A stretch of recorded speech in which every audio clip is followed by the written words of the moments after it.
যাপন করতে পারবে, নির্বিঘ্নে হাঁটতে পারবে, নির্বিঘ্নে ব্যবসা বাণিজ্য করতে পারবে, যেখানে থাকবে না অন্যায়, অবিচার, জুলুম, অত্যাচার, চাঁদাবাজি, খুন খারাপি। একটা মানুষের সমাজ আমরা চাই, যে সমাজের মধ্যে মুসলমান, হিন্দু, বৌদ্ধ, খ্রিস্টান, যে যেই ধর্মের হোক না কেন, যে যেই আদর্শের হোক না কেন, সে ধর্ম অনুযায়ী এবং আদর্শ অনুযায়ী সে পুরুষ হোক মহিলা হোক নিরাপদে জীবন যাপন করতে পারে, এমন এক সমাজ আমরা চাই। আর সরকারকে অনুরোধ করবো, খাস করে ওসি সাহেব আসছেন, আপনি আমার চেয়ে অনেক বেশি অভিজ্ঞ। যে কোনো এক ঘটনা ঘটার পরে বাংলাদেশের মানুষ কয়েকদিন পর্যন্ত সোচ্চার থাকে, মিছিল করে, মিটিং করে, প্রশাসন গরম থাকে, বিচারকরা সতর্ক থাকে, কিন্তু যখন এটা পুরাণ হয়ে যায় সবাই ভুলে যায়, কোনো অবস্থা থাকে না। এর জন্য আমি আমার ওসি সাহেবকে অনুরোধ করব, আপনি জলদি চার্জশিটের ব্যবস্থা করবেন এবং চার্জশিটের মধ্যে যারা দোষী না তাদেরকে ঢোকানো যাবে না, কিন্তু যারা দোষী কোনো অবস্থায় তাদেরকে বাদও দেওয়া যাবে। আমরা চাই ন্যায় বিচার, আমরা অন্যায়ভাবে কেউ ভাসাতে চাই না। আর যেভাবে অন্যায়কারী যে অন্যায় করেছে তাকে আমরা মুক্ত বাতাসে ঘুরতেও দেখতে চাই।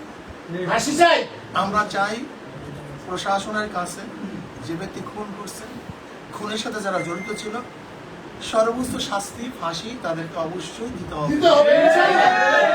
আমরা সবাই চাই ইনশাআল্লাহ। বুলবুল হত্যা এই বিচার বাংলাদেশের বুকে হবেই হবে ইনশাআল্লাহ। আর বুলবুল হত্যার বিচার যদি বাংলাদেশের সরকার করতে ব্যর্থ হয়, তাহলে সরকার কিভাবে বাংলাদেশের গদিনে থাকে বাংলাদেশের জনগণ তাও দেখবে। কোন খুনিকে বাংলাদেশ সরকার দেখতে চায় না। এই নারায়ণগঞ্জে বহুত খুন হয়েছে, 7 মর্ডারের আজ পর্যন্ত বিচার আমরা দেখিনি, এখন পর্যন্ত দেখিনি।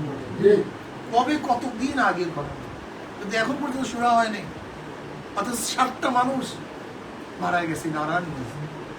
আজকে বুলবুলের ব্যাপারে আমি মনে করি এটা দ্রুত ট্রাইব্যুনালে নিয়ে দ্রুত বিচার আমরা চাই।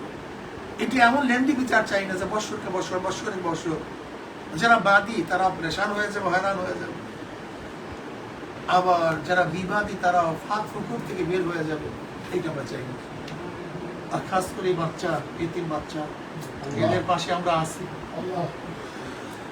বুলবুলের সন্তানদের একটা ছোট মেয়ে, ছোট বাচ্চা, ওদের পাশে আমরা আছি, আমরা সবাই থাকবো ইনশাআল্লাহ। এদের জন্য দোয়া করেন, আল্লাহ যেন ওদেরকে কবুল করেন। আপনি আল্লাহ পাক যেন